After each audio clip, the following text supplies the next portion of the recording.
I'm Carl Barkemeyer. I defend clients for drug charges in St. Tammany Parish. If you or someone you know has been arrested for drug possession, possession with intent to distribute, trafficking, or distribution, then you've come to the right place.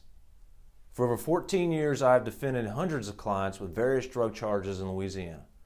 I have become so familiar with this area of law that I wrote the book on how to defend drug charges in Louisiana.